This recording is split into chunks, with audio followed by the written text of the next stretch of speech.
The autumn rain in Portland made everything look like a painting, with colors mixing together like magic. On one such rainy day, something amazing happened at Powell's Books, a big bookstore that smelled like old paper and fresh coffee. The air inside made you believe anything was possible. Sylvana Silas didn't plan to go there that day. She had a strict schedule planned by her mother to attend a fancy party where rich families introduced their sons to girls like her. But Sylvana didn't feel like going. Instead, she drove her small Honda Civic to the familiar brick building of Powell's Books. As her shoes clicked softly on the wooden floors, she felt free, walking away from her mother's plans. The classics section was her favorite. It was a place full of stories where women found love and courage, even when society told them not to. As she reached for a worn copy of Elowen Eyre, her hand touched another hand. A jolt of electricity shot through her fingers. "Looks like we're both looking for forbidden romance," said a warm voice with a smile in it. Sylvana turned, ready to say something clever, but the words got stuck in her throat. The man looking at her had kind, honey-colored eyes and a smile that reached the corners of his face. His clothes weren't fancy, his sweater was old, and his shoes were scuffed, but he held the book with care as if it was precious.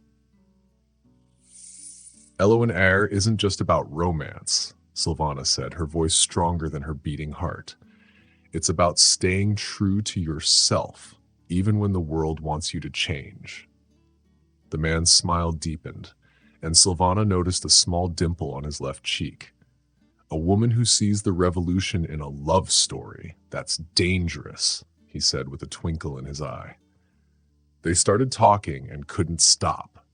From the classics section, they moved to the bookstore's cafe, where the man insisted on buying her coffee. His name was Casimir Elijah, and he was an architect, though he called himself more of an architectural dreamer. He worked for a company that designed boring office buildings, but his passion was creating homes with heart, places where families could feel safe and happy. Casimir sketched his ideas on a napkin, showing Sylvana how he imagined homes, telling the stories of the people who lived in them. Sylvana told him about her job as a high school teacher and how much she loved seeing her students light up when they understood a story. She didn't tell him that her family didn't approve of her career, but somehow Casimir seemed to understand. "You're making a real difference," he said, his honey-colored eyes serious. "That's worth more than all the connections in Portland." When the bookstore closed, they stood outside under the misty rain, not wanting to say goodbye. Casimir offered her his jacket, even though it was old and might get ruined. "I have a confession," he said, running a hand through his messy dark hair. "I've never actually read Elowen Eyre. I was just trying to explore new books." Sylvana laughed, her laughter bouncing off the wet buildings. "I have a confession too," she replied. "I've never been so glad to skip a party in my life."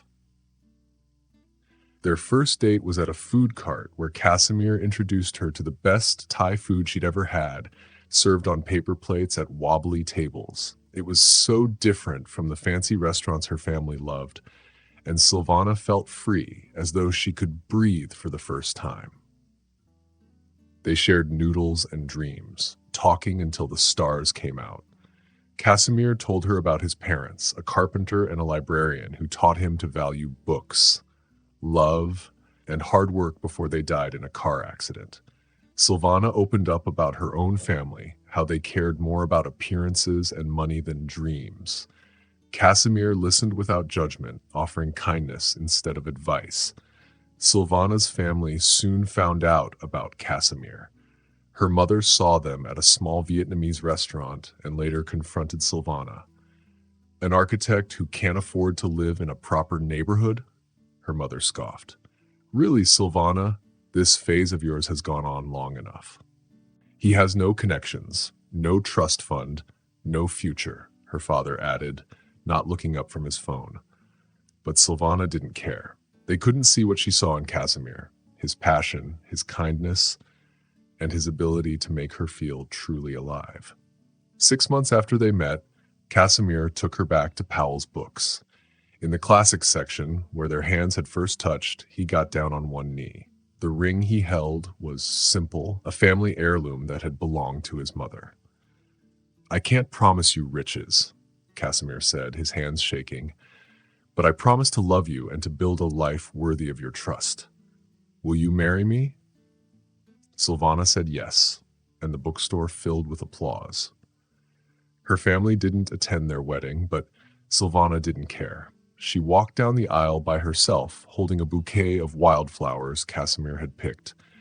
They were married in the Portland Rose Garden, surrounded by Casimir's college friends and Silvana's students. Their life together began in a tiny apartment filled with secondhand furniture and love. They worked hard to build their dreams. Silvana found joy in saving money and making their home cozy, while Casimir designed beautiful houses for others.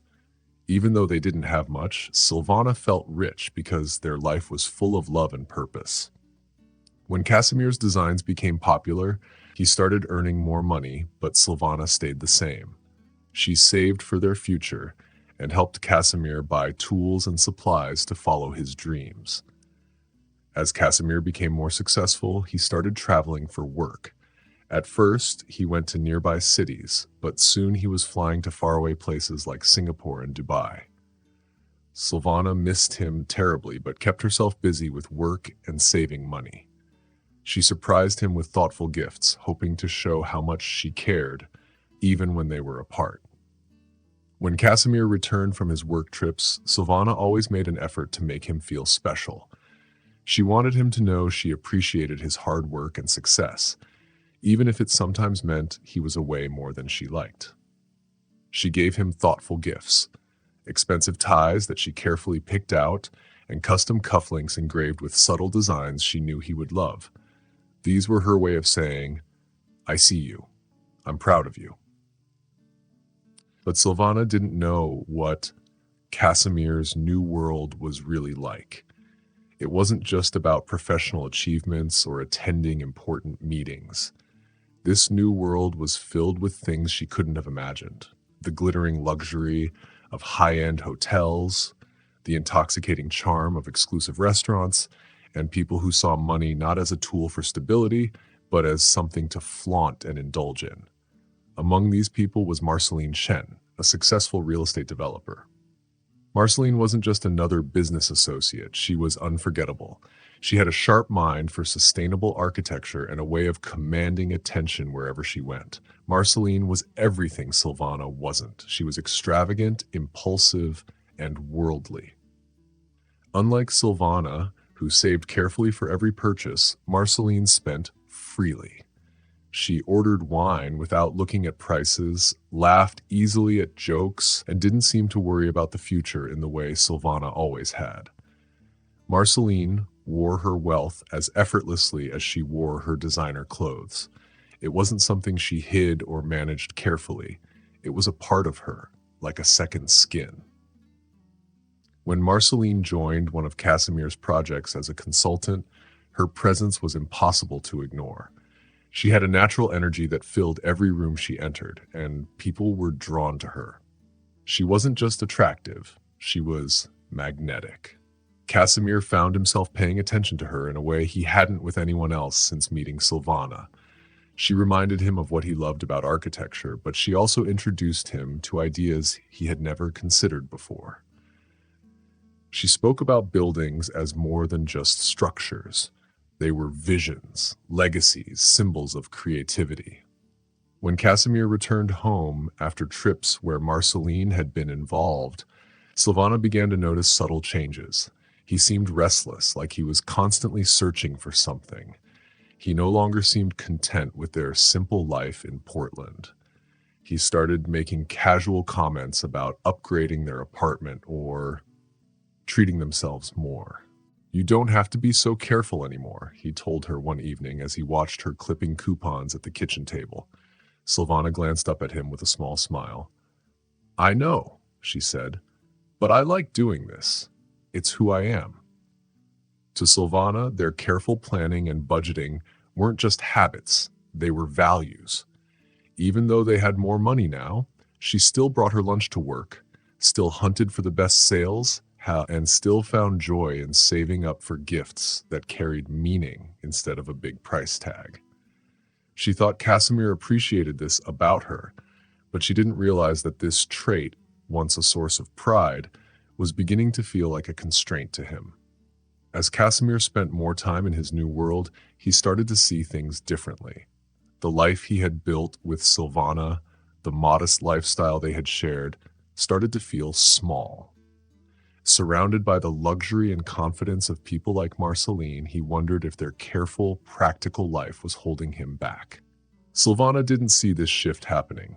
To her, their marriage was as strong as ever, built on love, trust, and shared dreams. But even the strongest foundation can have cracks, tiny ones that are invisible at first. These cracks don't seem like a big deal, but under enough pressure, they can spread. As Casimir's career grew, so did the distance between him and Silvana. His world was expanding beyond the life they had built together, and she could feel it, even if she didn't fully understand it. One quiet evening, Silvana stood in their bedroom holding one of Casimir's old sweaters. It was the same sweater he had worn on the day they first met. She pressed it to her face, breathing in the faint smell of him. It reminded her of a time when life had felt simpler, when they had been two young dreamers who wanted to build a future together. Looking into the mirror, Silvana wondered if she needed to change. Maybe she needed to become more like the sophisticated people Casimir now worked with, people who wore expensive clothes and spoke about the world in ways that felt so far from her own experiences.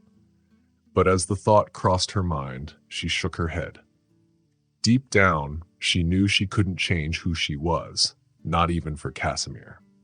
Staying true to herself was more important than fitting into someone else's idea of success. What Silvana didn't know was that this belief of hers, the quiet strength she carried, was about to be tested in ways she couldn't imagine. That same evening, as the sun set over Portland and painted the sky in warm shades of pink and orange, Casimir was in Seattle. He was at another dinner event, sitting at a long table filled with people dressed in designer suits and elegant dresses. Beside him was Marceline Shen, laughing at something someone across the table had said. Marceline turned to Casimir, her eyes sparkling as she leaned closer.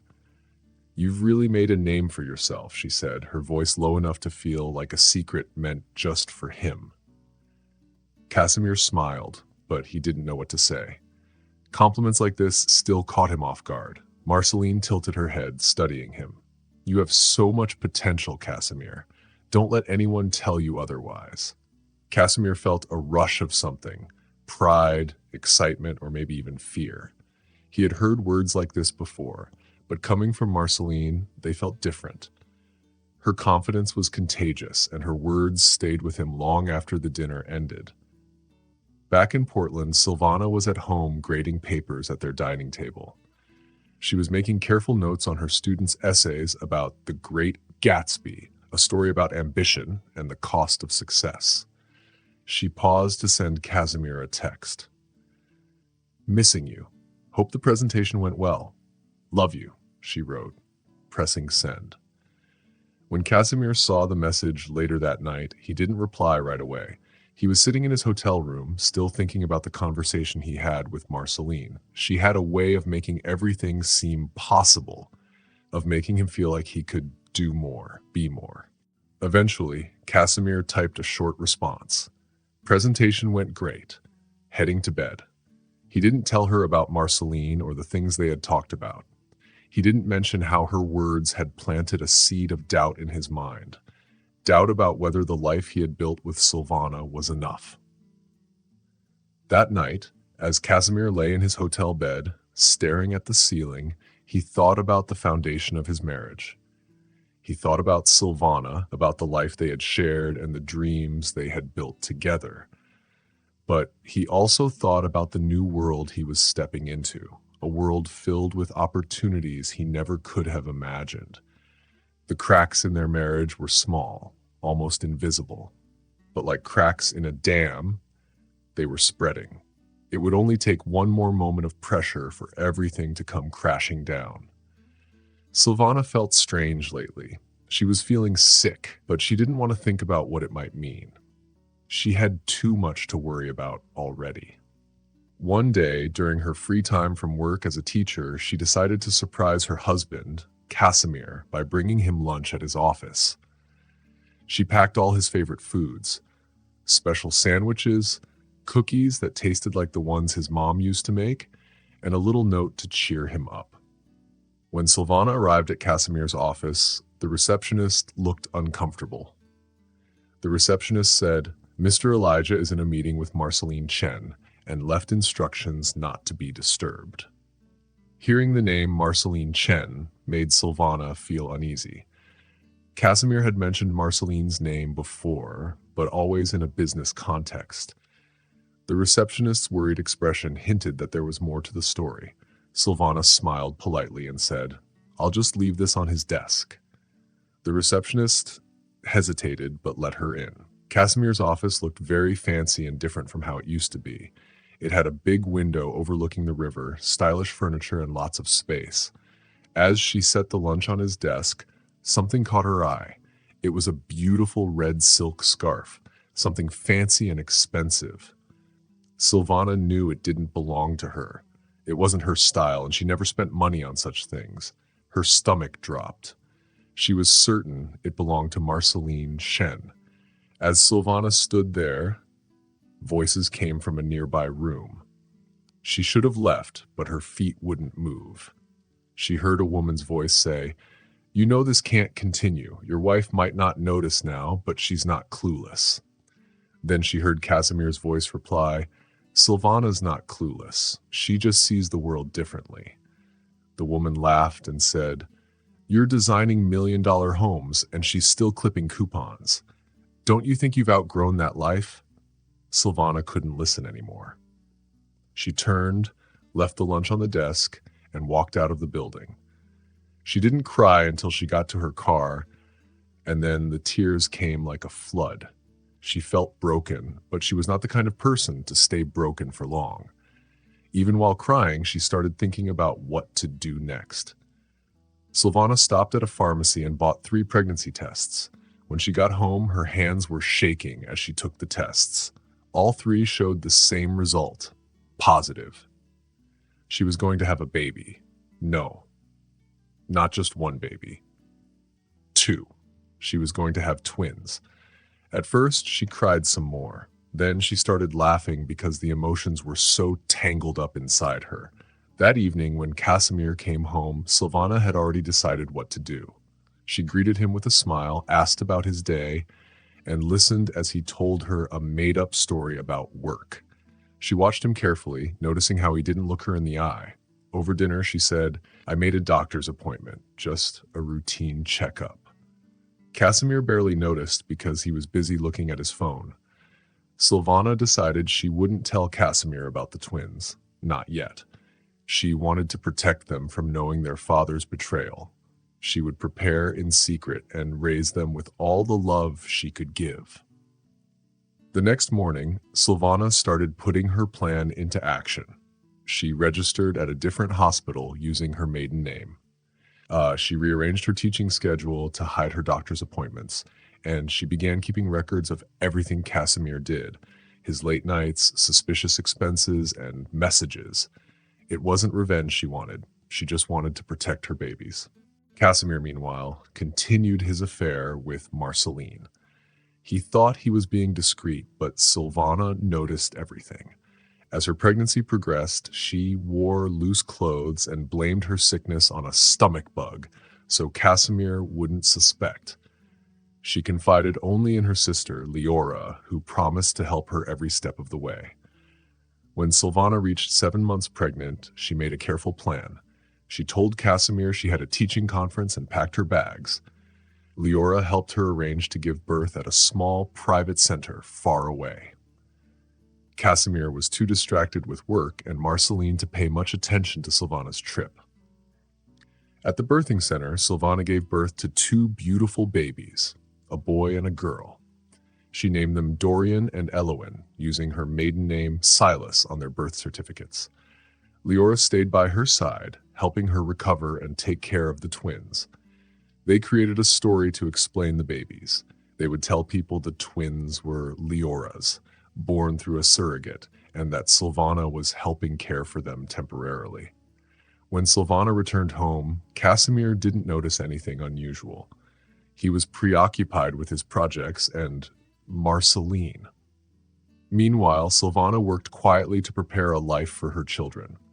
She continued to act like the supportive wife, surprising Casimir with gifts and keeping their home in order. She hid the truth about her twins while documenting everything Casimir did, waiting to see what kind of man he would choose to be. As time went on, Casimir's guilt grew. Silvana's quiet strength and care made him feel worse about his choices, but he didn't stop seeing Marceline. Silvana, on the other hand, stayed focused on her plan. She knew she couldn't shield her children from the truth forever, but she wanted them to know love and stability first. Casimir said his problems were from being tired at work and feeling stressed in his marriage. At the same time, Silvana was keeping a big secret. Her twin babies, Dorian and Elowen, were living at her sister Leora's house. Silvana visited them as much as she could, even though it was hard to hide it from everyone. She would pump milk for the babies in secret during her school breaks and told her coworkers it was for her health.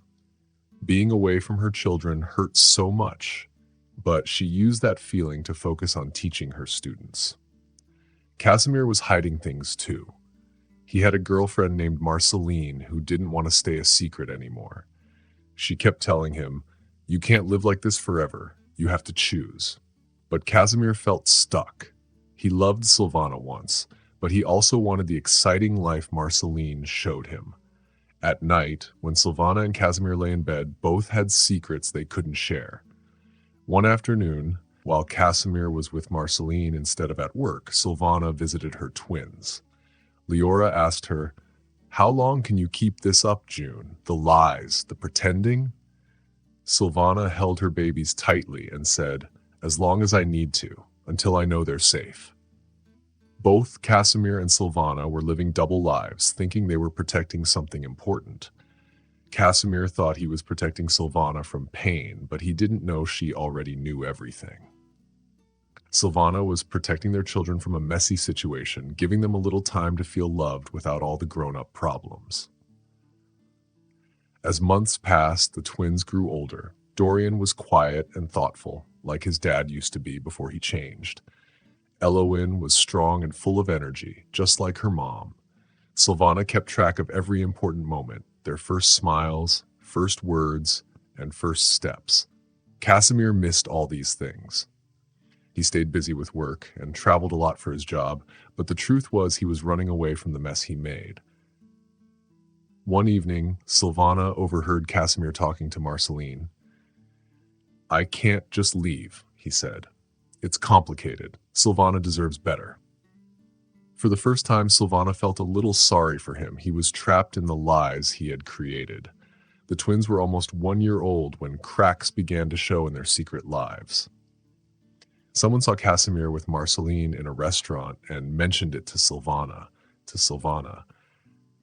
Marceline wasn't as careful anymore, and people started to notice that Silvana was missing work during lunch and after school. Everything was leading to a moment when the truth would come out and change their lives. When you live a secret life, time feels strange. For Silvana, the years after her twins were born were like walking on a tightrope. She had to balance being a mom and keeping her kids a secret. The twins grew like flowers, full of life and happiness, even though they didn't know their dad. Dorian and Elowen were smart and curious. Dorian had his father's serious look and loved puzzles. Elowen was creative and loved building things with her blocks.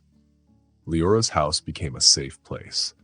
In the basement, Silvana set up a playroom and kept records of her children's lives, photos, drawings, and notes about everything they did. She wanted proof of how much they were loved.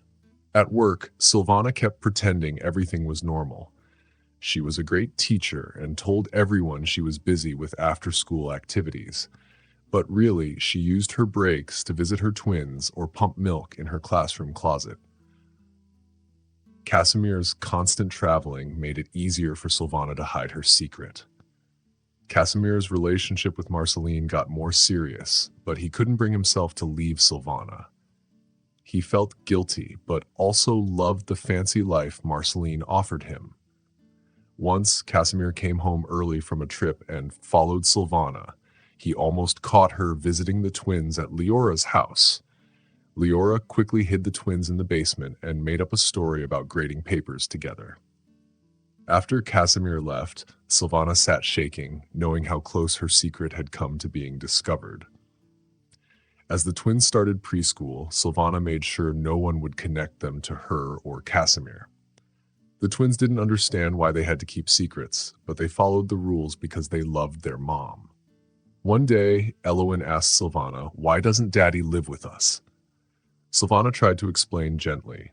"Families are all different," she said. "Some daddies live in other houses, and some families have one parent. But your daddy loves you, even if he can't be here."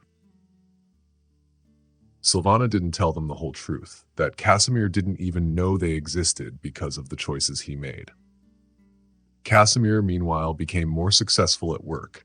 He designed fancy buildings and traveled all over the world. But at home, he was distant. He gave Silvana expensive gifts to ease his guilt, but she gave most of them away. Marceline started pressuring Casimir to leave Silvana, but he couldn't do it. Something about Silvana still reminded him of the honest and simple life he once wanted. The twins turned 5, and their questions got harder to answer. They noticed things now, like why they only called Silvana Mama when no one else was around. One day, Elowen asked, "Why aren't there pictures of you and Daddy like Sarah's parents?"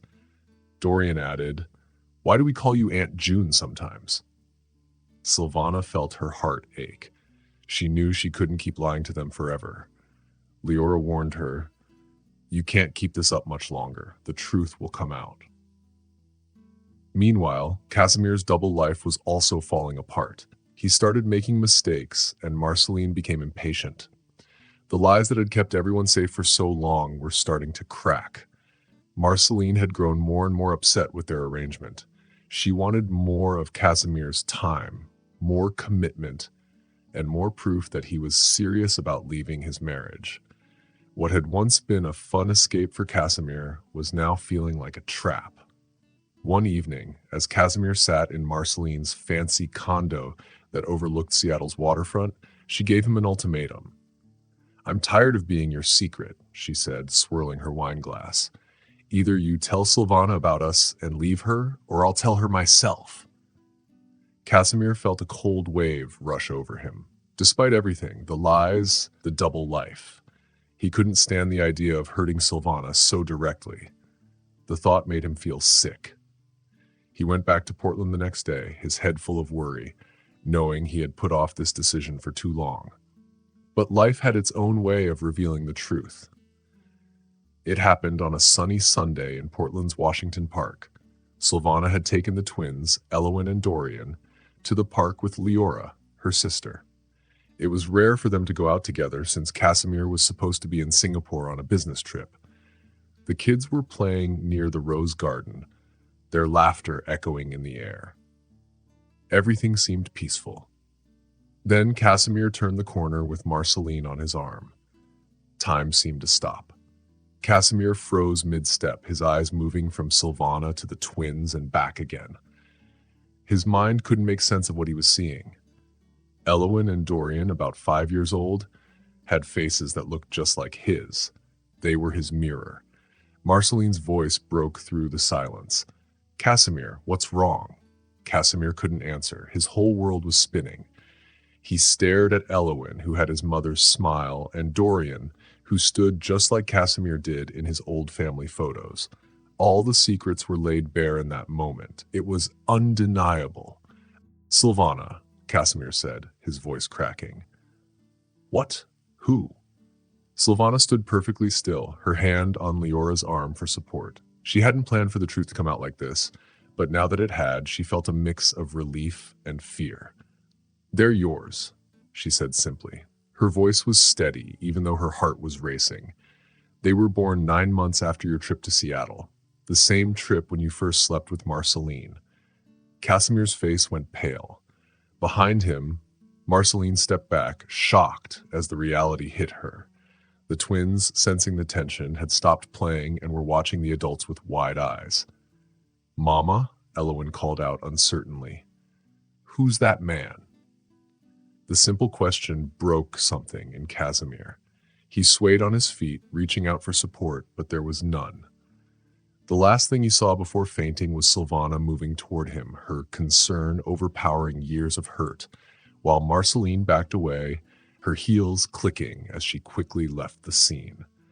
When Casimir woke up, he was lying on a park bench, his head spinning. Silvana sat nearby, the twins standing uncertainly behind her. Leora was watching from a distance, and Marceline was gone. "How?" Casimir whispered, even though deep down he already knew. "Why didn't you tell me?" Silvana gave a bitter laugh. "When was I supposed to tell you, Casimir? When you were in Seattle with her? When you were flying off to Singapore for your business trips? When you were building a perfect life with your mistress, while I was raising our children alone?" Dorian was watching Casimir closely, his eyes full of curiosity. He looked just like Casimir, and it made Casimir's heart ache. How had he missed this? How had he not known? "I have everything," Silvana continued.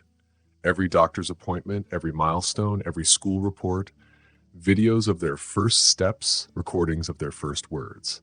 5 years of their lives, Casimir. 5 years you chose to miss." Casimir sat up slowly, his world turned upside down.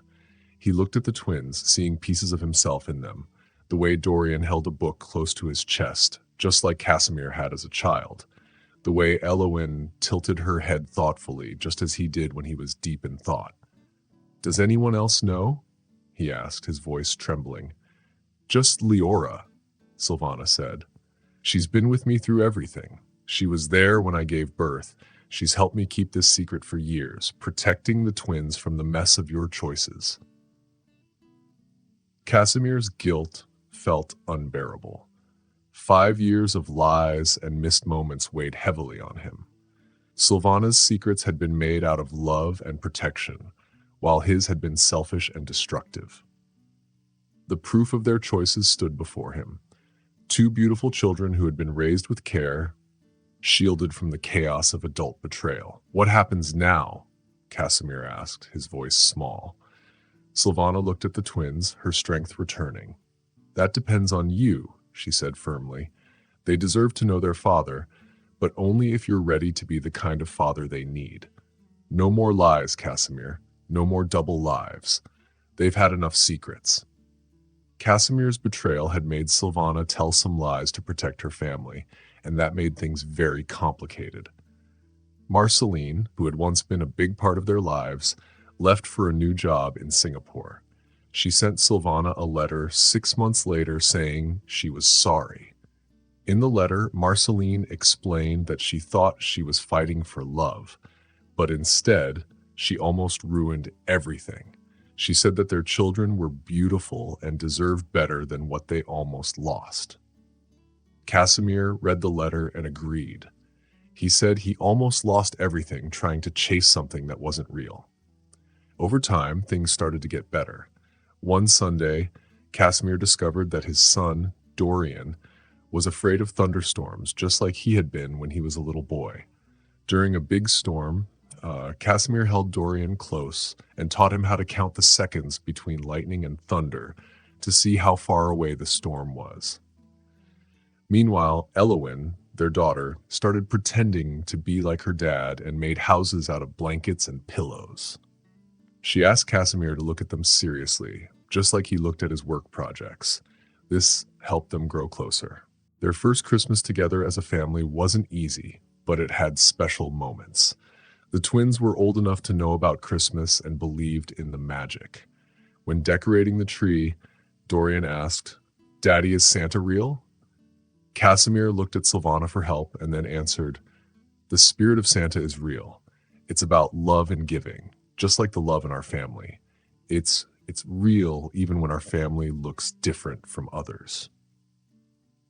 This was their first big decision as a family, and they handled it with kindness and understanding. As time went on, both Casimir and Silvana started to change. Casimir got a chance to work on projects that were more about helping people and building strong communities. Silvana became a better teacher, using her experience with family problems to help her students. The year after everything changed, they went back to Washington Park, the place where things started to get difficult. They watched their children play, and Casimir asked, "Do you regret not telling me sooner?" Silvana thought for a moment and said, "I regret that it was necessary, but I don't regret protecting our children. They deserve to be loved without all the complicated things we went through." Casimir agreed, understanding that Silvana had given their children love and a safe place to grow, even when things were hard. They were finally healing. 3 years later, they were in Powell's Books, the same place where they had met.